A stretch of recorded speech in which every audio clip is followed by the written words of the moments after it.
आज मी तुम्हाला हिवाळ्यामध्ये स्पेशल केली जाणारी बाजरीचे थालीपीठ भाजणी करून दाखवणार आहे।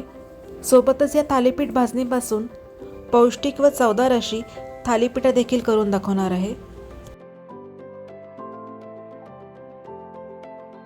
सर्वात आधी बाजरीच्या थालीपीठाची भाजणी करण्यासाठी इथे मी 250 ग्रॅम बाजरी घेतलेली आहे।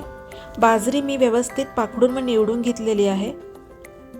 त्यानंतर आता इथे 1 वाटी मी तांदूळ घेतलेला आहे। तुमच्याकडे जो कुठला तांदूळ असेल तो तांदूळ तुम्ही इथे वापरू शकता। त्यानंतर पाऊण वाटी चणा डाळ घेतलेली आहे, ती देखील व्यवस्थित निवडून व पाखडून घेतलेली आहे।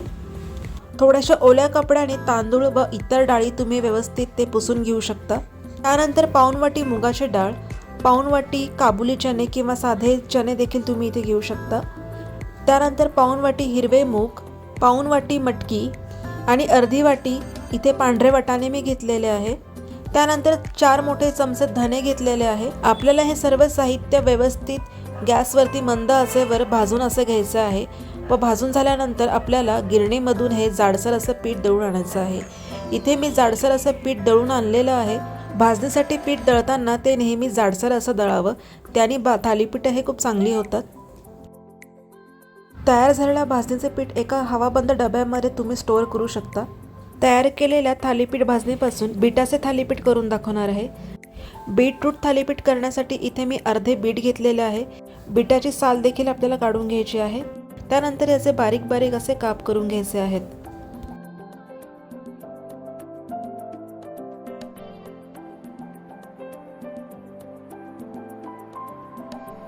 बीट व्यवस्थित कापून झाल्यानंतर आता इथे एक गाजर घेतलेला आहे, ते देखील साळून व व्यवस्थित कापून घ्यायचे आहे।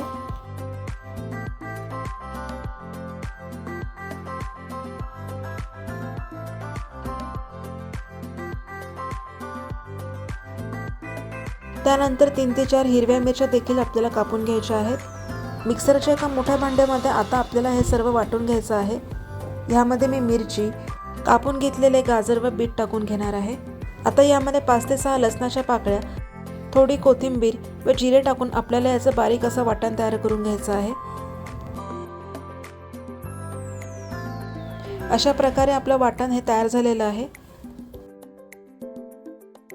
आता हे वाटण एका वेगळ्या बाउलमध्ये मी टाकून घेणार आहे। अशा प्रकारे याची स्मूथ अशी प्युरी तयार करून घ्यायची आहे। आता यामध्ये मी 2 वाटी थालीपीठ भाजणी टाकून घेणार आहे व व्यवस्थित असं मिक्स करून घेणार आहे।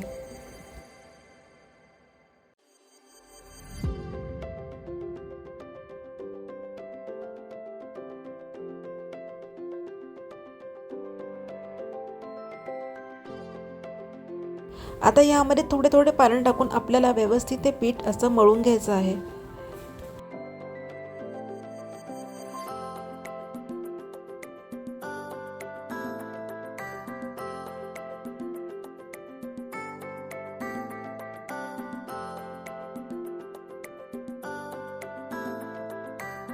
आता यामध्ये मी चवीप्रमाणे मीठ, किंचितशी हळद व थोडेसे लाल तिखट टाकून घेणार आहे व हे व्यवस्थित एकजीव करून घेणार आहे।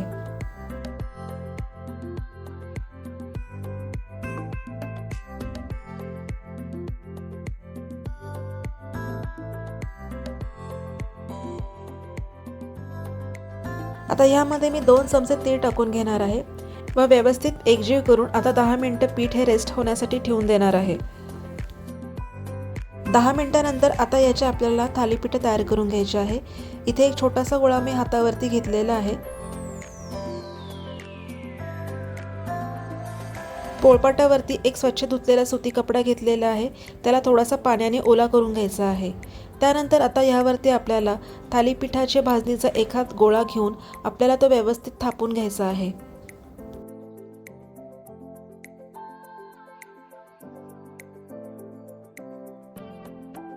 अशा प्रकारे सर्व बाजूने आपल्याला थालीपीठ हे व्यवस्थित थापून घ्यायचं आहे।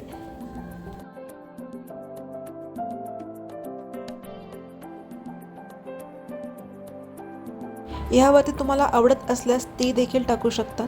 तीळ टाकल्यानंतर ते थोडेसे थापून घ्यायचे आहे। त्यानंतर थालीपीठाला थोडेसे 1 ते 2 भोग पाडून घ्यायचे आहे, त्याच्याने थालीपीठ हे व्यवस्थित भाजली जातात। आता एका गरम पॅनवरती थोडेसे ऑइल आपल्याला लावून घ्यायचे आहे। तवा हा पूर्णपणे तापलेला पाहिजे। आता ह्याप्रमाणे तव्यावर आपल्याला थालीपीठ हे टाकून घ्यायची आहेत.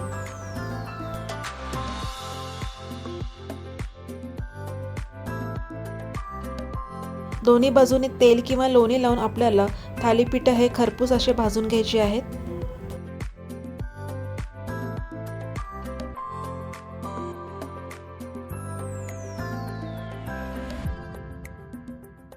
बाजरीचे पौष्टिक असे थालीपीठ तयार आहे.